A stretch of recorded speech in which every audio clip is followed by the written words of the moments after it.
What is the most important way to start a community? I think just set the basic vibe. You know, like if you think of a community like a party, you know, if there's no music and if the lights are super bright and if there's nowhere to sit, right, like it's probably not going to work. Or if there's no beers, right? Like, you know, that's not going to work. So like that's all you need to do in the beginning is just like, it's amazing just putting a cover image and an icon and a name. Like, you know, Schoolers is the cat and it's called Schoolers, and you can kind of tell it's a little playful and cheeky right from the start. And then people kind of get the spirit of the thing quite quick. So that's all you really need to do. Just set like the vibe. And I also find that part very fun. Like even when I create a new community, even if it's just for a demo, I still like doing that little part, choosing the artwork and the name. So you do that, and then like, what is this thing for? Like, what is the intention of it? You could just do a pinned post at the top and say what your intention for this thing is. You know, for Dollar Club, which is this stupid demo group I've got, it says the sole purpose of this community is so that you can try out the billing system. There's no value at all. And no one can even post or comment. But that's clear. That's the intention of the group, right? So set the intention of it, and then bring people in. And so like you can set the intention and set the vibe in honestly like 30 minutes, maybe an hour if you want to take your time. And then you bring people in. And then the most important thing is for you to show up. Like, because if you just then invite some people in but don't show up, right? Like, things are going to get out of hand. Like, you imagine a party and you bring people in and then you just leave. Yeah. Like, God knows what's going to happen. What will happen, I think, is those people might invite other people and then they might leave and a whole group of random people might just start squatting in there and doing all kinds of shit. Yeah. Which is what happens to most communities that don't have present owners, right? Right. Even houses. That's what happens if you don't show up to your house for a while. And so like you have to show up and you have to care for the thing, like a garden or like a house. You know, it needs a little bit of maintenance. And if someone's crazy, you need to like sort them out, like kick them out or give them a warning or something, just like at a party. Because otherwise the vibe's all off. If someone's, you know, screaming in the corner, like, it's hard to enjoy yourself. And there's no beers. Yeah. And the fluorescent lights. Oh yeah, you see, you can imagine it. Someone screaming in the corner, fluorescent lights, no beer. Fuck. Yeah. Yeah. That's like torture. So show up, make sure you tend to it like a garden. And then I think what's really important is talk to people and make friends. And you don't need, you know, because it's impossible to be friends with everyone. Like Schoolers has 200,000 people in it. It's impossible for me to be friends with 200,000 people. But just, I don't know how it happened. It's just kind of random serendipity or whatever. But, you know, you bump into different people, you have a conversation here or there or whatever, and you end up making friends. Some people you just get along with for some reason, and now you're having frequent chats with them.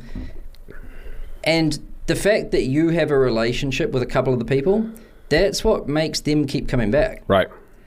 Because they've got a relationship, not a community, but a friend or someone that they like talking to. But when a few of you keep coming back like that and interacting, that's what creates the core for the rest of the group to at first watch.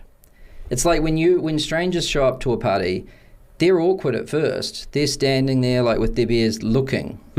They're like, what do I do? Right. And if no one's talking to each other, it's super awkward and you're probably going to leave.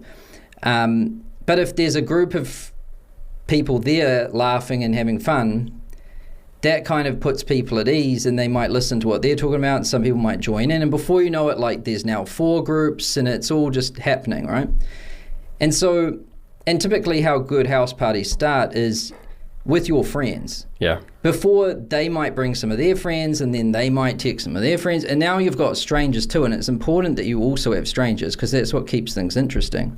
Because you bump into this person, that person, you make a new friend, you hear a new story, then you introduce that friend to this new person to your friends, and this is how it happens if you think about it, right? And everyone, I'm sure, has experienced this.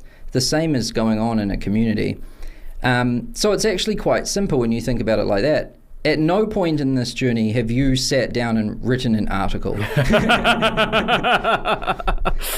Like, go back and look at how many articles I've written in Schoolers. Right. There's like none. Not one, really. But the amount of conversations I have is crazy. Yeah. And the amount of people I know and meet and care about is like a lot. And those relationships have, like, look at what happened with Goose, for example. Like, we ended up doing a lot of stuff together. The cat came back, like, he's done this Goose World tour. We're talking about the school bus idea. Like, things came from that. Or his friend made the animation for the cat, right? And then, like, look at Kirby, for example. He's now on School News with me. He started out just as a member in Schoolers. And there's many people, or you did too, there's many people that, just, that's kind of how it all started. Yeah. Even the people that are in our ads were people from School. So, like, a lot of things just come from that. And that's how I would start it. I think when you just get the right people together and when they are talking, the value's there. That's it. Like, because I was talking to Hormozy about this, about him making a community, and I was like, the most important thing is you have the right people there. Like, they're business owners, they care about it, and then if they're showing up and talking to each other, that's value, like, already done. How you can mess that up is you get the wrong people or they don't talk. So that's really all you need to do, and then it becomes kind of obvious what you need to do to help them go to the next step, basically. Yeah.